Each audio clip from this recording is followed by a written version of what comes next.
क्या नाम है आपका? डीजे प्रेमलाल बूढ़ी नर्मदा टोला वाले।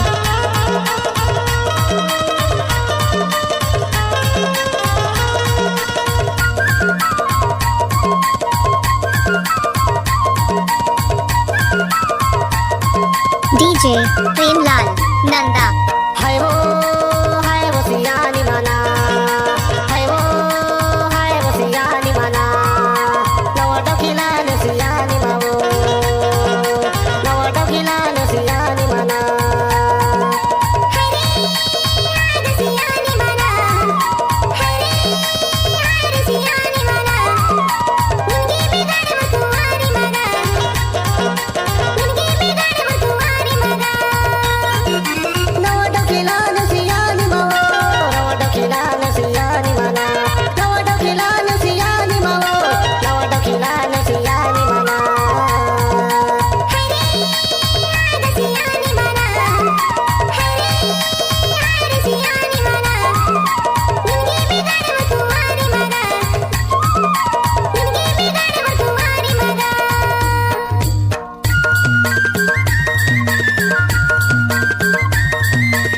डीजे प्रेमलाल बूढ़ी नर्मदा टोला वाले।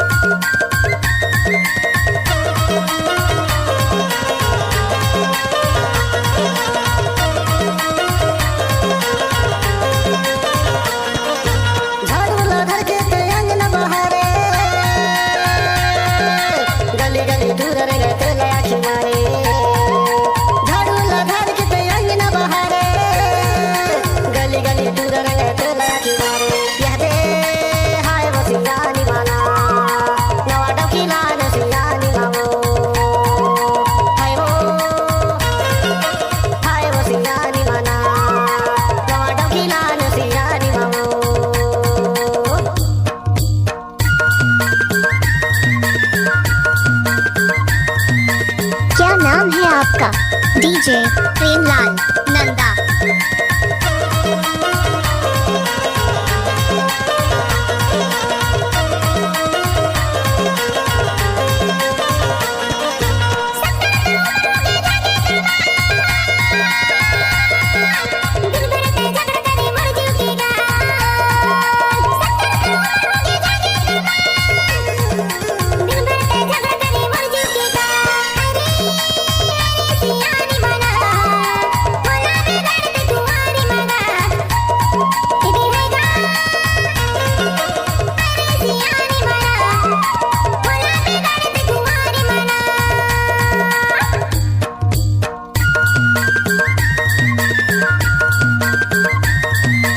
डीजे प्रेमलाल बूढ़ी नर्मदा टोला वाले।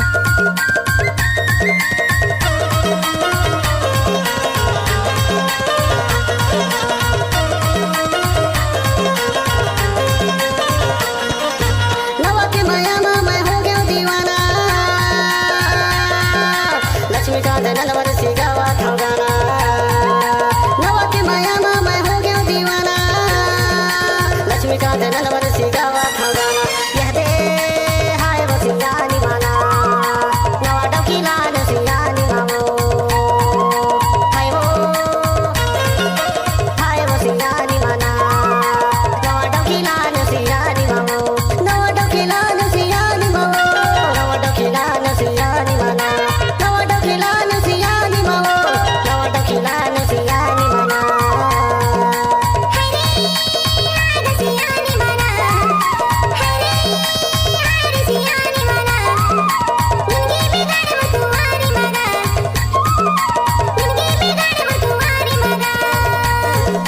नवा डोकिलान सियानी मावो,